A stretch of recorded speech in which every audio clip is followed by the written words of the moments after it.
एक हरिहर नाम के गांव में आस्था नाम की एक धनवान लड़की रहा करती थी। आस्था के पिताजी विजय एक बहुत बड़े बिजनेसमैन थे। महीने में 2-3 बार वो काम के सिलसिले में विदेश जाकर आते थे। आस्था की माँ प्रिया एक बहुत बड़ी ड्रेस डिजाइनर थी। आस्था उनकी इकलौती बेटी होने के कारण उन्होंने उसे बहुत लाड़ प्यार से पाला था, क्योंकि उनके पास पैसों की कमी नहीं थी। इसीलिए आस्था जो भी मांगती मिनटों में उसके सामने वो चीज हुआ करती थी। जब भी विजय विदेश से लौटता था तो आस्था के लिए कीमती खिलौने लाया करता था। ये देख आस्था बहुत खुश हुआ करती थी। प्रिया भी लेटेस्ट डिजाइन के कपड़े बनवाती थी। एक दिन प्रिया आस्था से, ये लो आस्था, नया ड्रेस कैसा है, जरा पहनकर बताओ। मम्मी, ये ड्रेस तो बहुत ही अच्छा है, थैंक यू। आस्था को इस बात का अब गर्व होने लगा था कि उसके पास जो भी कपड़े और खिलौने हैं वो किसी भी सहेलियों के पास नहीं है। विजय और प्रिया आस्था के साथ ज्यादा वक्त नहीं बिता पाते थे, इसीलिए वो उसे कीमती खिलौने लाकर देते थे। आस्था के घर के पास नव्या नाम की एक गरीब लड़की रहा करती थी। उसकी माँ मीना आस्था के घर काम किया करती थी।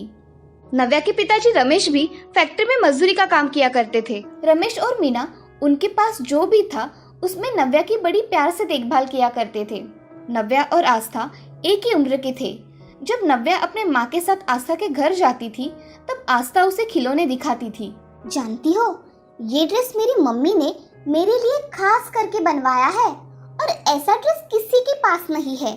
और ये खिलौना मेरे पापा ने इंग्लैंड से लाया हुआ है। तुम तो ऐसे खिलौनों के बारे में सपनों में भी नहीं सोच सकती। तुम्हारे ड्रेस तो देखो कैसे है। आस्था हमेशा नव्या को नीचा दिखाती थी और दूसरों का हमेशा मजाक उड़ाती थी। आस्था बहुत सारे ड्रेस 1-2 बार पहनती और डाल दिया करती थी। प्रिया उन ड्रेस को लेकर घर के काम वाली को दिया करती थी। नव्या अपने स्कूल के दोस्तों को हमेशा किसी न किसी तरह से मदद कर दिया करती थी। नव्या के स्कूल में सब उसके दोस्त थे और आस्था स्कूल में अपनी महंगी गाड़ियाँ और खिलौने बच्चों को दिखाने के लिए लेकर जाती थी। उसके खिलौने देख बच्चे उसे घेरा करते थे, मगर मन ही मन उसे कोसते रहते थे। एक दिन आस्था अपनी माँ प्रिया से, मम्मी, अगले हफ्ते मेरा बर्थडे है, आप मुझे क्या गिफ्ट देने वाले हो? अरे हाँ, मैं तो मेरा बच्ची का बर्थडे भूल ही गई थी। क्या चाहिए मेरी गुड़िया को? मम्मी, मुझे एक डॉल हाउस चाहिए जो कि बहुत बड़ा हो। ठीक है बेटा, मैं अभी ऑनलाइन ऑर्डर कर देती हूँ। Thank you mummy. ऐसा कहकर आस्था वहाँ से चली जाती है और तभी नव्या आस्था का एक बहुत ही शानदार ड्रेस पहनकर उसके माँ के साथ आती है। तभी आस्था नव्या से, अरे, तुम पर ये ड्रेस बहुत अच्छा लग रहा है। मुझे तो पता ही नहीं था कि मैंने फेंका हुआ ड्रेस इतना अच्छा होगा। ये मेरी माँ ने मुझे दिया है। ये तुम्हारा ड्रेस है? हाँ, ये मेरा ही ड्रेस है। वैसे तुम गरीबों पर अमीरों के कपड़े बहुत जचते हैं। जाने दो, मेरे पास बहुत सारे कपड़े हैं, तुम भी क्या याद रखोगी। ये लो मेरा और एक कीमती ड्रेस। ऐसा कहकर आस्था ने उसका एक नया ड्रेस नव्या को दिया। मुझे ये ड्रेस नहीं चाहिए, तुम ही रखो। ऐसा कहकर नव्या वहां से चली गई। तभी आस्था खुश होकर अपने पिताजी के पास गई और अपने पिताजी से, पिताजी, मेरा अगले हफ्ते बर्थडे है, आप भूल गए? अरे, मेरी गुड़िया का बर्थडे भला मैं कैसे भूल सकता हूँ। तुम्हारे जन्मदिन पर मैं तुम्हें बहुत बड़ा सरप्राइज देने वाला हूँ, तुम चिंता मत करो। थैंक यू पिताजी। जाओ, अब तुम खेलो। ऐसा कहकर आस्था अपने बर्थडे का अब बेसब्री से इंतजार करने लगी। आस्था का जन्मदिन और नव्या का जन्मदिन एक ही दिन था। मीना और रमेश ने नव्या को बुलाया और, बेटी, तुम्हारे जन्मदिन पर तुम्हें क्या चाहिए, बताओ मुझे। अरे पिताजी, मैं तो भूल ही गई। पिताजी, मेरे चप्पल बहुत खराब हो गए हैं, मुझे नए चप्पल दिला दो ना। तो ठीक है, मेरी बिटिया को हम नई चप्पल खरीदेंगे। नव्या भी अब उसके जन्मदिन का बड़े बेताबी से इंतजार करने लगी। आस्था ने पूरे क्लास में बता दिया था कि उसके बर्थडे पर उसके पिताजी उसे सरप्राइज गिफ्ट देने वाले हैं और सबको बर्थडे पार्टी के लिए इनवाइट किया। मगर नव्या ने अपनी सहेलियों को और दोस्तों को अपने बर्थडे के बारे में नहीं बताया। इतवार के दिन रमेश और मीना ने सुबह उठकर नव्या को उठाया और उसे जन्मदिन की ढेर सारी शुभकामनाएं दी। मीना ने उसे नहलाकर उसे नया ड्रेस पहनने के लिए दिया। रमेश ने भी नव्या को नई चप्पल लाकर दी। ये देख नव्या बहुत खुश हो गई। नव्या अपने माँ पिताजी से, माँ, पिताजी, आप दोनों का बहुत बहुत धन्यवाद।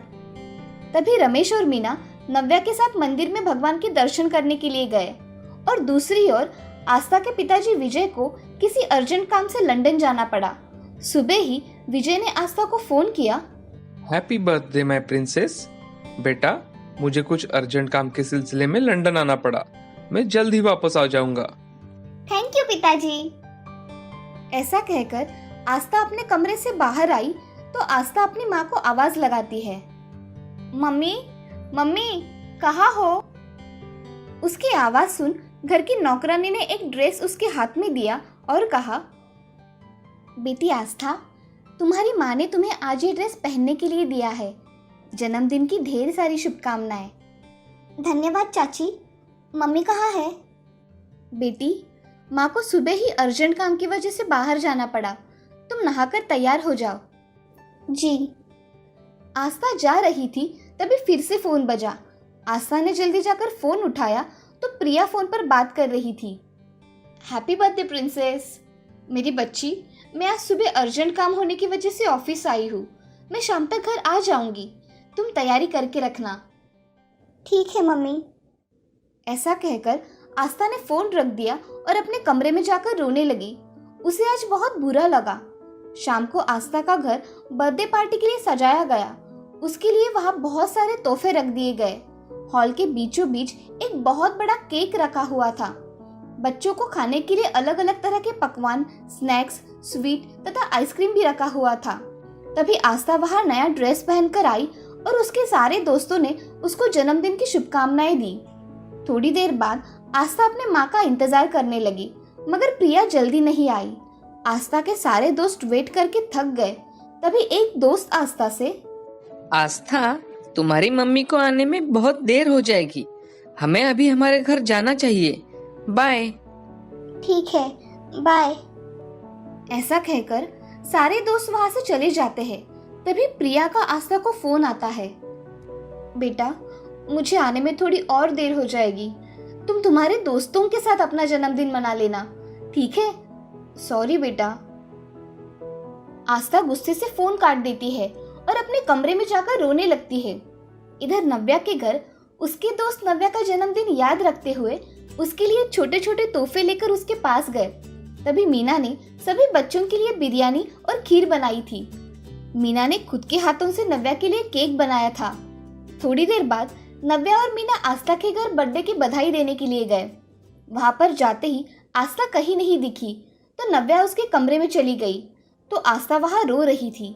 ये देख नव्या, क्या हुआ आस्था, तुम ऐसे रो क्यों रही हो?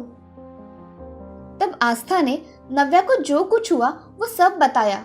वो सुन नव्या आस्था से, आस्था, मेरा भी जन्मदिन आज ही है, इसलिए मैं तुम्हें चॉकलेट देने आई थी। मेरे दोस्त मेरे घर पे इंतजार कर रहे हैं। अगर तुम मेरे साथ आई तो हम दोनों मिलकर एक साथ केक कट कर लेंगे। चलो मेरे साथ मेरे घर चलो। नव्या, मैंने तुम्हें बहुत भला बुरा कहा, मगर तुम हमेशा मेरे साथ अच्छा व्यवहार करती हो। मैंने हमेशा तुम्हारी गरीबी का मजाक उड़ाया, मगर तुमने मुझे एक शब्द भी नहीं कहा। तुम आज सबसे खुशनसीब लड़की हो जिसके पास उसके बर्थडे के दिन उसके माँ पिताजी है। आस्था रोने लगी। तभी मीना आस्था से, आस्था बिटिया उठो, चलो, बर्थडे के दिन ऐसे रोते नहीं है बेटा। चलो हमारे घर, हम सब मिलकर तुम्हारा बर्थडे अच्छी तरह से मनाएंगे। अब नव्या के घर में आस्था और नव्या ने अपने अपने बर्थडे का केक काटा और उन्होंने अपना जन्मदिन खुशी खुशी मनाया। उस दिन से नव्या और आस्था पक्की सहेलियां बन गई और आस्था के स्वभाव में हुआ बदलाव देख नव्या भी बहुत खुश थी। इस कहानी से हमें ये सीख मिलती है कि कभी भी किसी के साथ ऊंच नीच भेदभाव नहीं करना चाहिए और अपने लोगों के साथ खुशी खुशी रहना चाहिए। राजगढ़ नाम के राज्य में राजा हरिवंश रहा करते थे। उनका स्वभाव बहुत ही खुशमिजाज था। उनकी प्रजा हमेशा खुश रहा करती थी। हरिवंश को एक पुत्री थी जिसका नाम था मौली। मौली दिखने में बेहद खूबसूरत थी। उसी के साथ उसको गाना गाना तथा शिकार पर जाना बहुत पसंद था। उसको विविध कलाएं अवगत थी। उसने सभी विद्याओं का अच्छी तरह से अभ्यास किया था। एक दिन मौली महाराज हरिवंश से, पिताजी मुझे जंगल में जाना है, मैं सुबह ही चली जाऊं?